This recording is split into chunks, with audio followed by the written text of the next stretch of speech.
A variety of furnaces and heating methods are used in modern heat treating. Since the size and setup of the furnaces vary so widely, the mechanism or method of the heating will be the focus here. One common type of furnace is a direct fire furnace. In this type of furnace, there is no separation between the part and the heat source. The air is typically not tightly controlled in these furnaces. In contrast, controlled atmosphere furnaces have a sealed hot zone that separates the heating source from the actual part. This separation is often accomplished using radiant tubes. Various atmospheres can be created by pumping gases into these furnaces, depending on the heat treating cycle specified. Vacuum furnaces are sealed vessels in which pumps remove the air inside the furnaces prior to the heating process. This might be referred to as no atmosphere.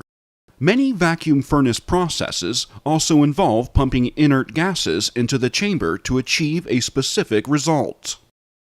Heat treating parts in liquid chemicals that are solid at room temperature, but molten or liquid at heat treating temperatures was more common in the past, but is still sometimes applied in various ways. These are generally referred to as salt bath furnaces. These chemicals are molten salt-based liquids that heat the parts to the required temperature. The parts are typically quenched immediately after.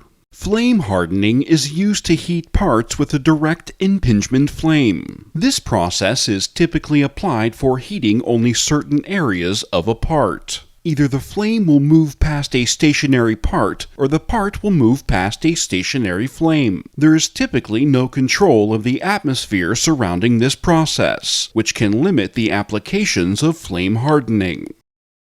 For induction heat treating, electricity is used to generate an electromagnetic field. The metal part's resistance to the electrical field is what causes it to heat up. Induction coils can be designed as required for each specific part.